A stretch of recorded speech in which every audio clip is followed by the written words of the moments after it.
The basic operational concepts consists of transferring a data. These two types of operations, that is fetching from the memory and performing the addition, from memory to component, component to memory, like this. From these components to memory and from memory to these components. Operand at LOCA. LOCA is the operand representation.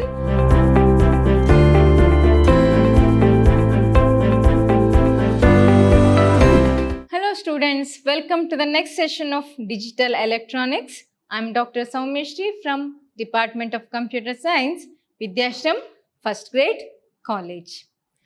This session is all about knowing the operational concepts of the computer. How does the computer is going to fetch an instruction? Instruction is nothing but a code or a statement. What does the computer must do? How does it is going to fetch and execute the instructions? Let's start this session. The basic operational concepts consists of transferring a data or performing an addition or multiplication or any arithmetic operation or doing any logical related operation. All these things are the operations that are carried out in a computer. Each of this contains the programs. What are the programs? Is a structured method of having the building the program. Program will contain the lines of code, which is called as the LOC, which is not the line of control. It is the line of code or line of coding, which is called as the LOC. So, LOC is a line which must be executed by the computer. It has to execute that statement or the line. So, each line of the program is called as an instruction. If the line or the program is all about running the computer, not the other programs, if the program is all about executing a computer or making a computer to work, that kind of line of code are called as the instructions. Now, let's know how does this instructions will be executed by the different components of the computer. How does different components will be assembled to execute a line of instruction. Let's know about this.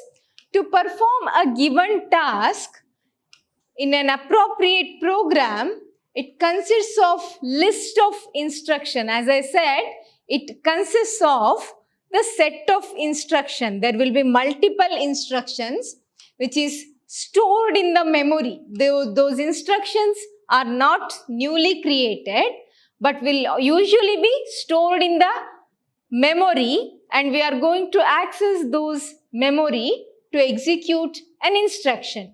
Okay, so individual instructions are brought from the memory to the processor. What we will do? To perform something, we have to get the product from the inventory, isn't it? From a godown or from a box. If you want to write anything in the book, after coming to college, how do you perform? You'll take a book from the bag and the pen and you start writing it, isn't it? So you'll not keep the book always in front of you, isn't it? The book will be in the bag. Likewise, the instructions will be stored in the memory. Whenever there is a need to execute an instruction, the individual instructions will be brought from the memory to the processor, which executes the specified operation. Suppose the moving of a mouse, it is also a function. What must do when you have observed, when you move a mouse, the pointer in the desktop will also move. It will not move as it is. If you just connect the components and you move the mouse, it will not work. The pointer in the monitor will not work. It will work only when the processor executes the instruction to move the pointer over the monitor when a mouse is moved. When you move a mouse, the instruction will be fetched by the processor from the memory related to movement of the mouse and is transferred to the output device, which makes the pointer to move in the monitor. Okay, so this instruction will be there in the memory, which is already given in the memory. It will be fetched and is executed to perform specific operations. The data to be stored are also stored in the memory. Data needed to have that will also be stored in the memory. Here we have an example instruction that you can view here. It is in the form, it says add LOCA, R0. When you look at that sentence, you will not get to know anything or a bit about what this sentence is doing. What you can understand is only this term, add. So that means the instruction is all about addition. This kind of statement is not a binary word, isn't it? It is not a binary representation. You are not representing data in binary format. That means this is not a machine level language. We have three types of language: high level, middle level and machine level language. Okay, so high level language is the programming language that we use like C, C++, Java, PHP or ASP, whatever we use, they are all high level programming languages. And we have the low level or machine level programming language, which is a binary representation, which we got to know in the first unit, isn't it? How to represent a data in binary.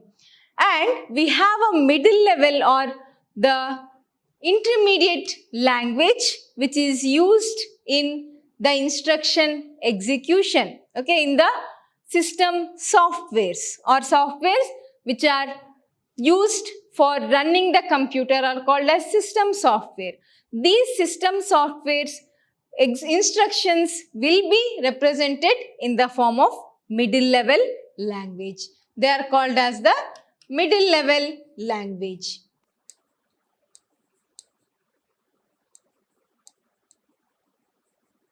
It is neither difficult as the binary representation nor easy as the high level language. This is the instruction. What is this instruction is going to do? This instruction adds the operand. These are the operands that are involved in the instruction. The instruction adds the operand at memory location LOCA. So memory location is represented as LOCA, location, to operand in register R0. From this, data will be added to R0. R0 is a register name. So register will be R0, R1, R2, R3, like that it goes. So the data will be transferred, adds the operand at memory location LOCA to operand in register R0 and places the sum into the same register, into the same location. The added result will be stored. Suppose if you like, it is like A equals A plus B as we take. So if it is A is 10 and B is 20, say A is 10, B is 20. If the statement is like this, A equals A plus B, what it will do? It will add 10 plus 20 and is stored in A.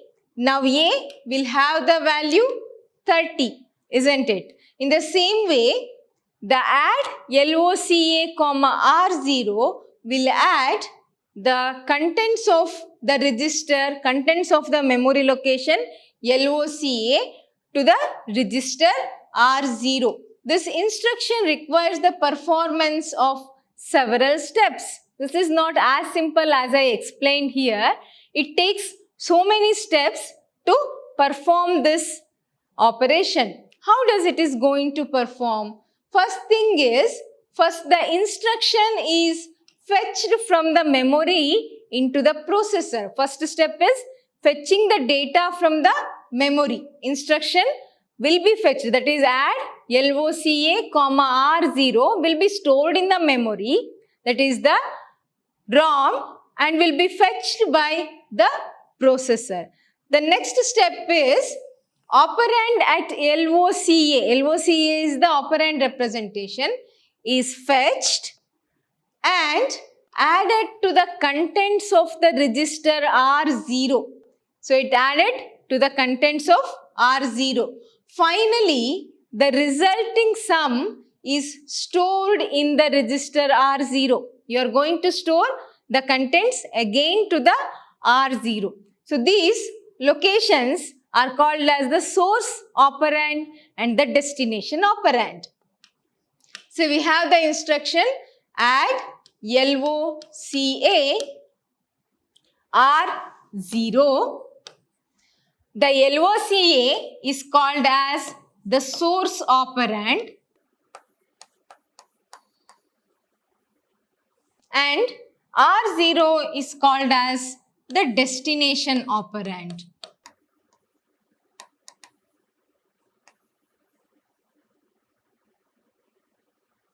It is called the destination operand, source operand and the destination operand. Now, the preceding add instruction, what we have discussed, combines a memory access operation with an ALU operations. It has to perform the arithmetic operation which combines with a memory accessing operation. In some other types of computers or other category of computers, these two types of operations, that is fetching from the memory and performing the addition, are performed by the separate instructions for performance reasons, to increase the performance of the computers or increase the speed of the execution.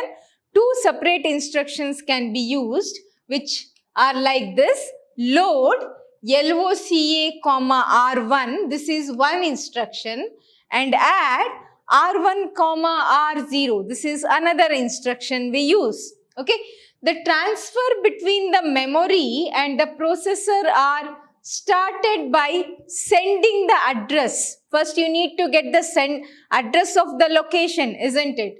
So transfers between memory and the processor are started by sending the address of the memory location. You have to send the address of the memory location to be accessed by the memory unit. It has to be accessed by the memory unit address, and issuing the appropriate control signal. What is the control signal we use is to load the data from memory to a register. Which is that register? R1 is the register which can be used to transfer the address, not the data. First instruction that we use just transfers the address. The data are then transferred to or from the memory. Once the address is fetched and is stored in a temporary register, you can easily access the same data once again within less time when the next time you are going to execute the same instruction. Okay, you need not to access the permanent memory and fetch the data. The data and the address will be stored in the one of the register, instruction counter or the program counter, and you can use that address to fetch the data in a less time. Okay, this is another method. The first instruction that we have used will usually access the permanent memory for each time when you need to execute that instruction. Okay, so this is the representation of operational concept. We will have the memory to which we'll use different components of the system, processor like MAR, PC, IR, MDR, registers, control and ALU. These components are used to fetch a memory, and get the data from the memory to one of the register and transferring the data from one register to another register. We have this operation.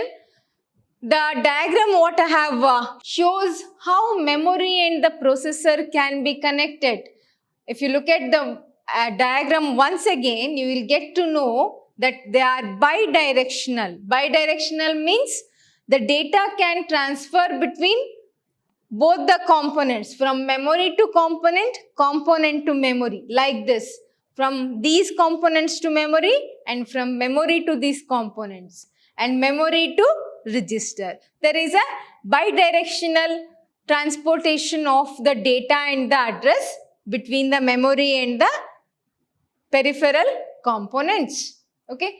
The addition to the ALU, along with ALU and the control circuitry, the processor contains number of registers. As I said, it contains number of registers used for several different purposes. It is again a whole new concept of study which is studied under a name known as the system software. But now we need to know only the basic things. That means the basic thing we need to know is there are number of registers used in the processor which are used for different purpose. What are the different purpose, different instructions, all will be studied under a system software. Okay, so the registers are used for different purpose, whereas the register instruction register, we have some special purpose register which are meant for only one kind of operation or operation execution. In that we have few.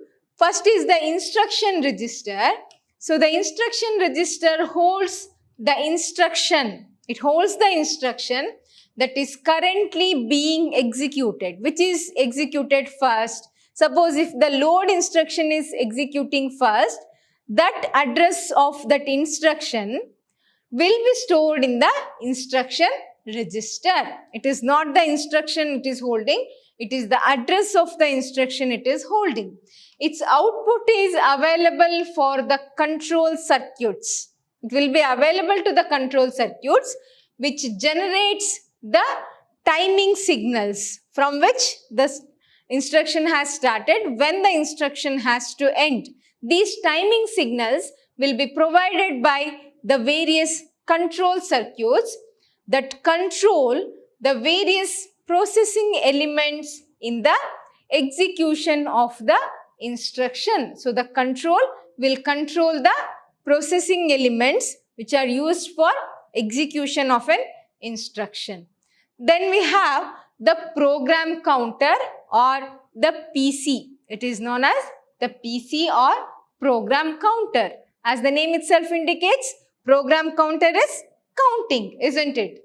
This is another specialized or special purpose register which is used to keep track of the execution of a program. That is, as the name itself says, program counter, counting the instructions that are executed in a machine or in a program. Okay, it contains the memory address. It contains the memory address of the next instruction need to be executed, because once this instruction is executed, immediately processor has to fetch the next instruction.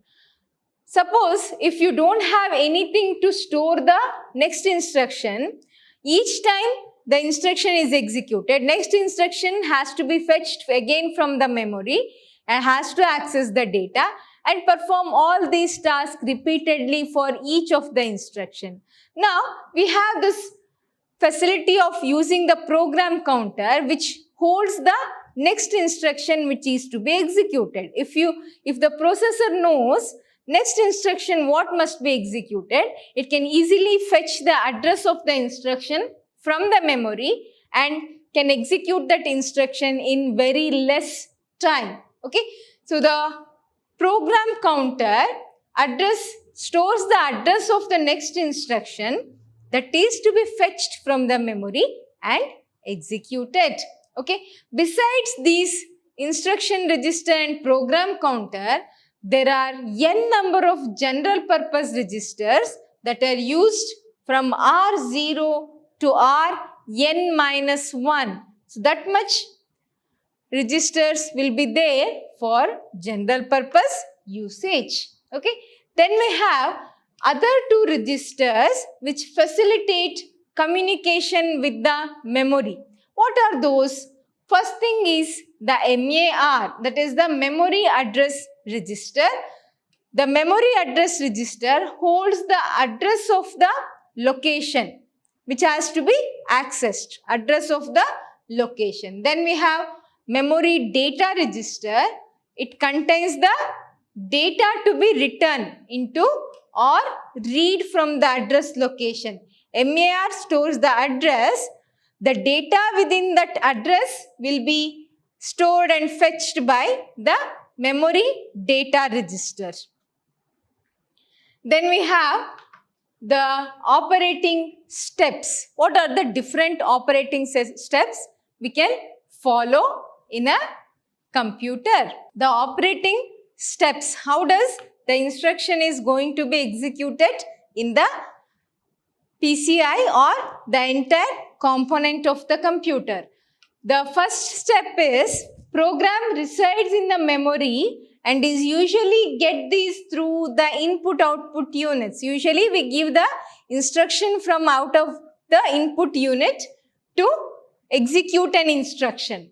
Execution of the program starts when the program counter is set to the point at the first instruction of the program. So the entire program will be executed when the program counter points to the first or address of the first instruction in that program.